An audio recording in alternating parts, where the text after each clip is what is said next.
Hola, ¿cómo les va? Nosotros aquí en una nueva entrega de Tal Como Son, y antes de que conozcan a mi invitado de hoy, les presento a quienes confían en mí.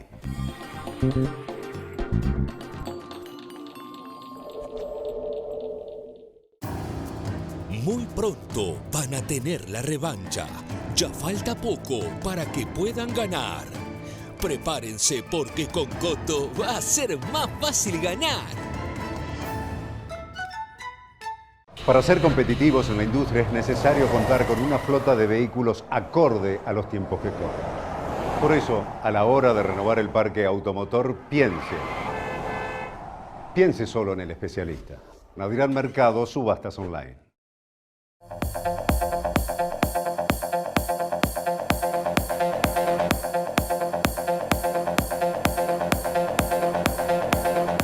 No dejemos de cuidarnos. Usemos siempre tapaboca. Mantengamos distancia. Elijamos espacios abiertos. Ventilemos lugares cerrados. Para más información, entra a buenosaires.gov.ar/coronavirus. Cuidarte es cuidarnos. Buenos Aires Ciudad.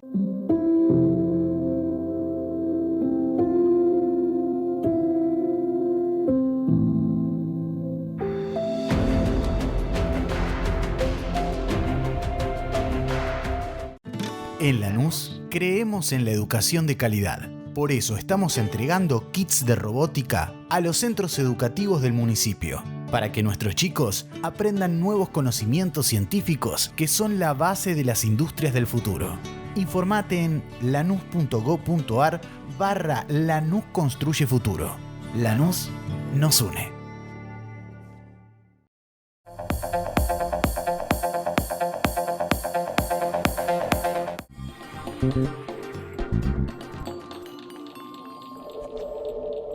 Es sin lugar a dudas un hombre multifacético, porque si bien ha trascendido a través de la actuación con su participación como gran actor en las más de 30 series exitosas en la TV o en más de 20 obras de teatro en las cuales ha participado, es un hombre que también le apasiona la pintura, el dibujo, formó parte de un grupo de rock, los Barbacandados, en definitiva todo relacionado con el arte pero multifacético. Mi invitado de hoy, y además es veterano de la Guerra de Malvinas. Mi invitado de hoy es Carlos Belloso. Carlos, gracias, un placer que estés acá. No, un placer para mí, gracias por la presentación y bueno. Por favor. ¿Qué estás haciendo hoy? Ahora estoy haciendo una serie que es para HBO Max sobre la familia García Belsunce, el caso del crimen del country. Me toca un personaje fuerte que es Horacio García Belsunce, que era su hermano, el hermano de María Marta García Belsunce, asesinada. Periodista. Claro, periodista, abogado. Y bueno, y de todo un poco, porque también incursionó en el cine y muy poca gente lo sabía. Trabajó con el que hace del padre, Arturo Bonín. Bueno, son cosas que uno se entera cuando está empezando a estudiar el personaje.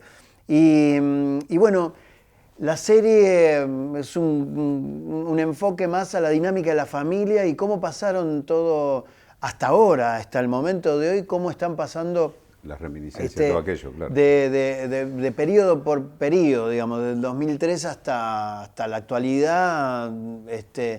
Y bueno, la ficción lo que vendría como a agregar sería como la emoción. Yo siempre pienso que el actor agrega a un caso, digamos, real, la emoción que puede aportar el personaje real, ¿no? Porque un documental te aporta información o te aporta quizás la visión que tenía el personaje de ese momento. Exactamente. En cambio, la ficción lo que aportaría sería la emoción que trae el actor por su técnica actoral, traer esa familia en funcionamiento. María Marta viva, los padres, que aparecieron muy poco en los medios. También se puede ver eso, ¿no? Yo estoy muy contento. La directora es Daniela Goggi, una gran directora, y compañeros como Jorge Marrale haciendo de Carlos Carrascosa, Maica Migorena haciendo el fiscal. Guillermo Arengo, Carlos Santamaría. Molina Pico, ¿no? Sí. Algunos personajes no llevan su nombre. La familia sí, la familia autorizó, pero muy pocos. Y en este caso me quiere decir que Molina Pico no autorizó que se utilice su nombre. Claro, entonces le decimos el fiscal, claro. Y al mismo tiempo, digamos, algunos personajes no quisieron aparecer en la ficción. Ajá. La familia sí, y bueno, y al mismo tiempo se trata de eso, se trata de poner la lupa en la familia, ¿no? Así que bueno, estoy contento con el proyecto, con los compañeros. Carlos, y en este caso, digo yo, porque una cosa es componer un personaje, es decir, recibís el libreto de una ficción y te dicen vas a hacer este personaje, que tiene cierto viso con algún personaje de la realidad. Digo, distinto es cuando ese personaje tiene nombre y apellido y es conocido por la gran mayoría y siempre hay un flashback o un acto reflejo de quien ve, dice yo hago de este personaje, Horacio García Belsunce. ¿Cómo te preparás, cómo elaborás ese personaje? ¿Tenés alguna diferencia o no? No tanto, porque, a ver, cuando uno crea un personaje, primero tiene que responder a un libro, ese libro está con cierta información. Ese personaje uno lo puede, tiene ciertos datos de su perfil psicológico, de su, qué sé yo, de sus manías, de sus vicios, de sus comportamientos, de sus costumbres. Y cuando es una creación libre, uno puede imaginar ciertas cosas, pero cuando uno se acerca a un personaje real, tiene como más información. Para mí es mucho mejor entrar en un personaje con mucha más datos, más información. Acá tenemos mucha información. Es más, a mí me preguntan si quiero hablar con Horacio García Belsunce y yo no necesito mucho, porque hay mucho material de él filmado. Digo, pero por ejemplo, vos te sentás un sábado a la tarde y decís, a ver, voy a ver videos de Horacio García Belsunce, a ver su lenguaje corporal, su actitud, si fumaba, cómo agarraba el cigarrillo. Sí. ¿Eso lo elaborás así o no? Sí. ¿O lo dejás a libertad tuya? Tiene que ver también como la construcción que quiere hacer, en este caso la directora. Donde quizás subraye algunos aspectos. Claro, quizás tiene que ver un poco la relación con el padre, tiene que ver con la relación con sus hermanos. Entonces me lleva más a observar ese comportamiento más que como agarra el cigarrillo, ¿no? Para darte un ejemplo que me diste vos. Entonces, la línea de acción para mí tiene que ver pura y exclusivamente con el trabajo con el director, mis compañeros, pero al mismo tiempo también la línea emotiva, en este caso, que es la conjunción del texto de perfil psicológico y las acciones que yo esté haciendo en ese momento, para que el resultado sea la emoción o un sentimiento determinado en tal circunstancia, ¿no? Eso es lo que más subrayo y estoy trabajando con la directora. ¿Cuándo terminan de grabar en programador?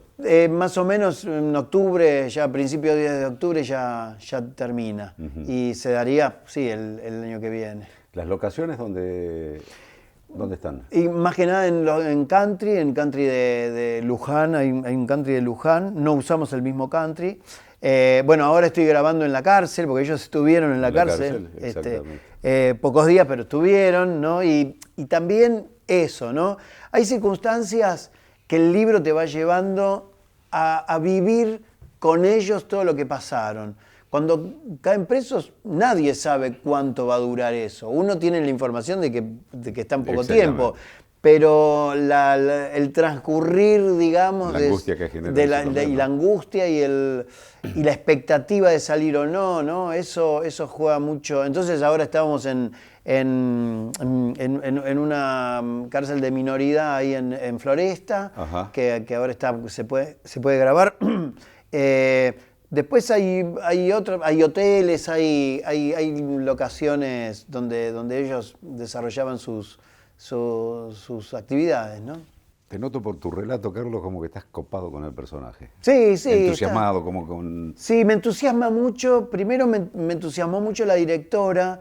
Ajá. Que ¿Es la primera vez que trabajas con ella? Sí. Daniela Goyi. porque piensa la serie más teatralmente. Y es más, los actores que estamos trabajando con ella, algunos somos de televisión, pero mayoritariamente somos de teatro. Entonces, la construcción... Bueno, vos tenés una trayectoria en teatro importantísima. Claro, ¿no? Jorge Marrale también, Claro, Jorge también. Laura Novoa, que hace de María Marta. Pero, por ejemplo, mis compañeros, mismo Maiga Migorena, tienen como una relación con el teatro, y que me parece a mí que la directora adrede buscó este casting para no actuar para la cámara, sino que la cámara nos busque en una actuación. Claro. Entonces me entusiasma porque no solamente... Tiene más de teatro que de televisión. Sí, digamos, sí, sería una actuación teatral al servicio de la serie, ¿no? Claro. De la televisión. De ese formato, como decía Fellini, ese formato chato de la televisión, pero crearle volumen desde algo teatral, ¿no? De teatral. ¿Y cuántos capítulos van a ser? Van a ser 8 de 50 minutos, sí. Bien. El tiempo no lo tengo tan claro, por eso dudé un poco. Pero 8 seguro que son 8 capítulos. Bueno, eso es en televisión, estás haciendo teatro también. También estoy haciendo teatro, una comedia, y también estoy entusiasmado con eso porque es volver al movimiento, a desempolvar la maquinaria del teatro, que la gente vuelva de nuevo a acercarse a las plateas. Con el aforo del 70% no se llena del todo, claro. pero por lo menos estamos haciendo una comedia donde la gente se divierte, donde los actores se divierten.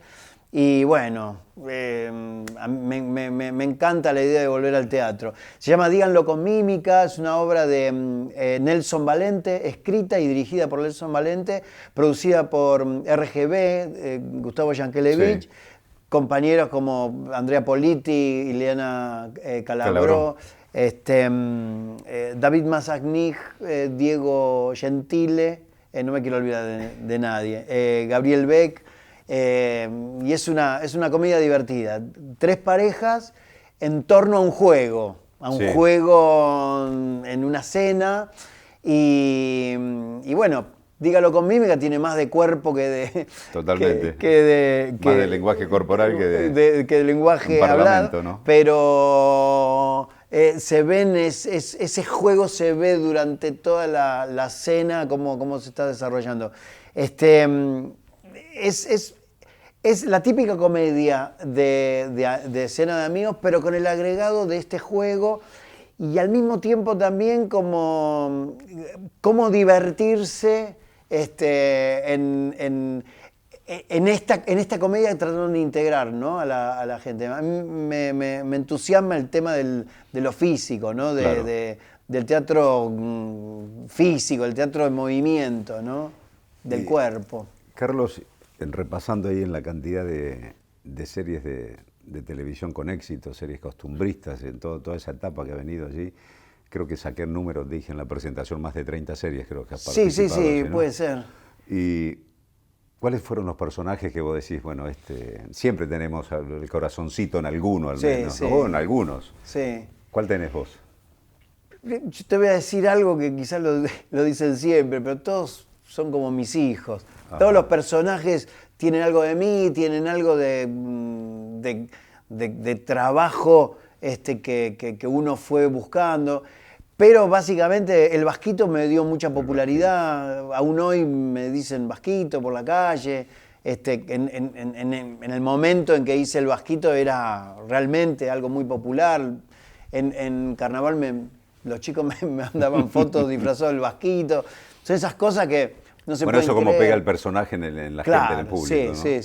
Es gratificante, por cierto. Lo popular y esas comedias costumbristas en esas épocas donde la televisión se veía mucho, no tanto ahora que se reparten otras cosas, ¿no? En otras plataformas, era muy contundente, ¿no?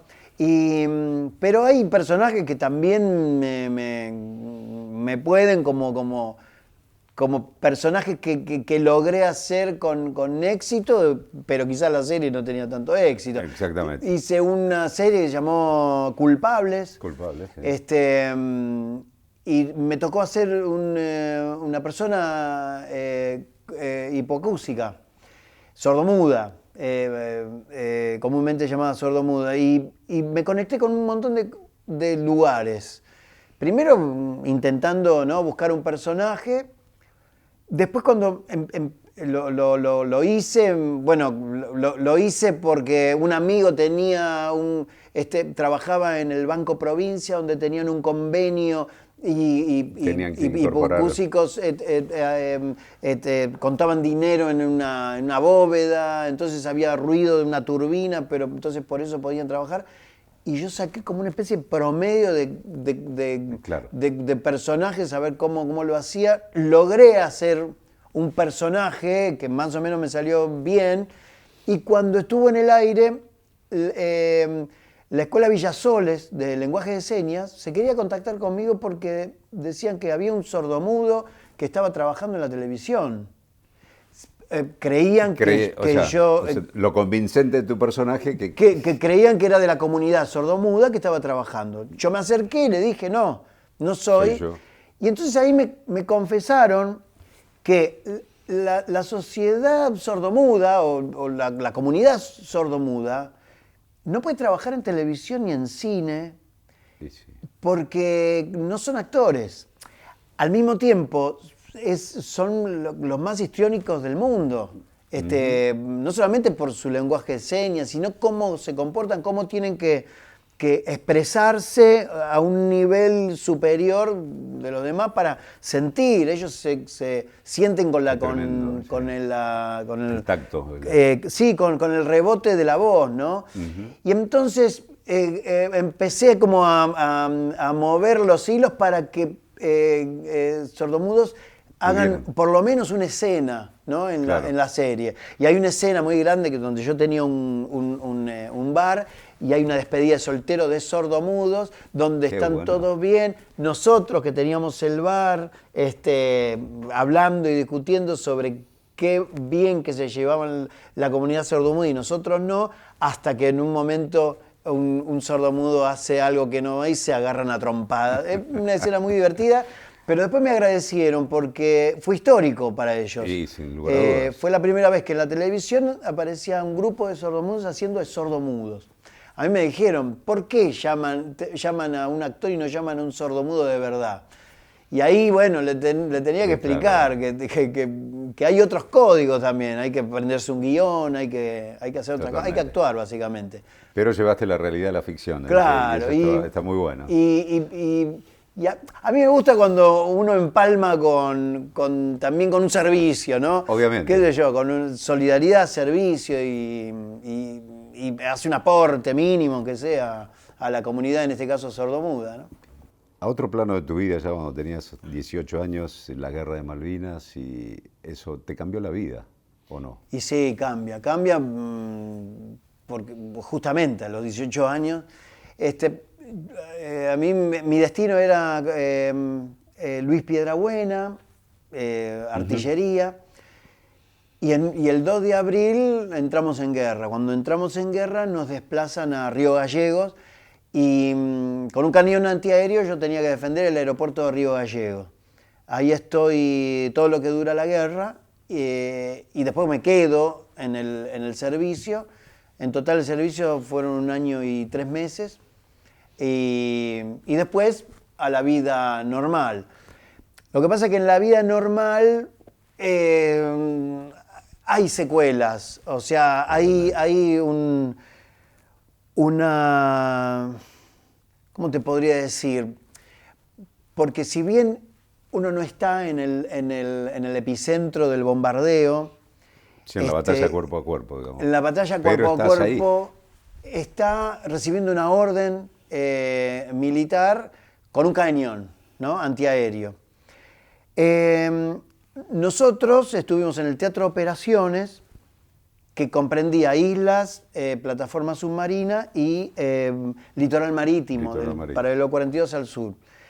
El tema es que después cuando dieron los reconocimientos de quién había combatido, sí, el conflicto ese. Nosotros fuimos desplazados y bueno, fuimos reclamando con distintas agrupaciones. Ahora estoy en Concertación Toas, una agrupación que realmente me contiene y estamos haciendo las cosas muy prolijas. ¿Por qué? Porque,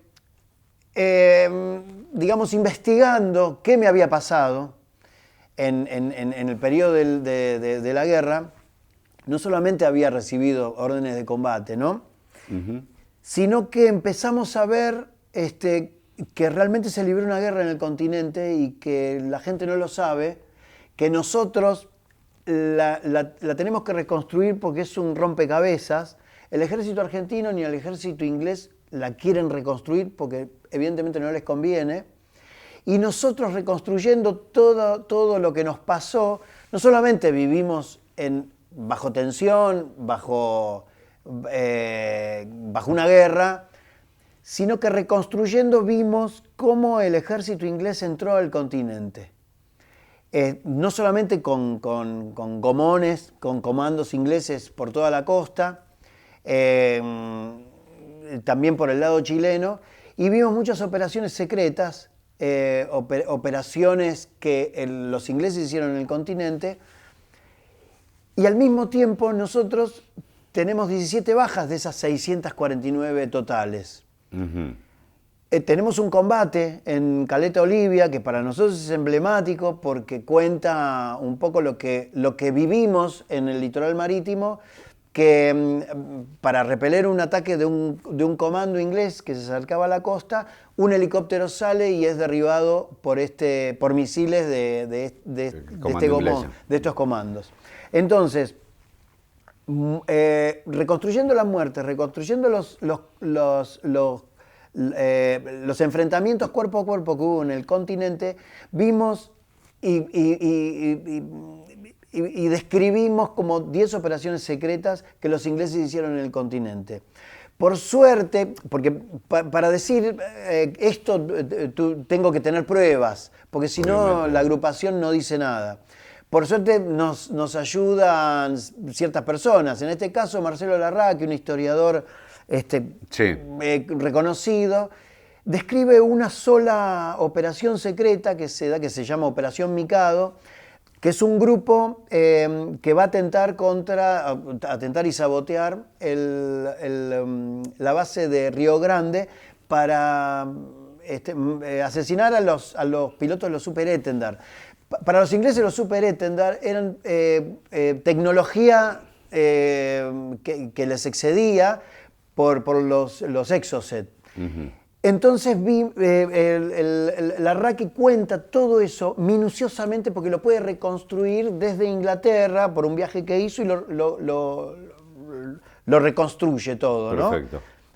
Pero es una sola misión secreta. Nosotros podemos... Hay otras también. Por ejemplo, el combate de Caleta Olivia, él cuenta por encima, pero también es una operación y nosotros contamos más de 10. Y además se tienen 17 muertes, me decías. 17 de las 649, claro. Sí, que están en el cenotafio y están reconocidas.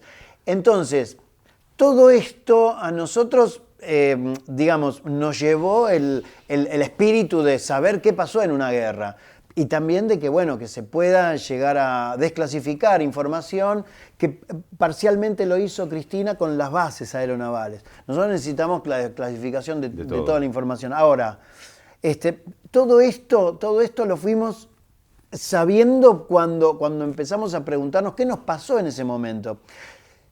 A mí lo que me pasó, yo estaba encargado de un cañón antiaéreo, a mí me dieron una orden de combate, yo cuidé, custodié y vigilé el aeropuerto de Río Gallegos y tenía alertas rojas permanentes y un trabajo descomunal porque descargábamos y cargábamos municiones y pertrechos durante la noche, no dormíamos y mucho trabajo.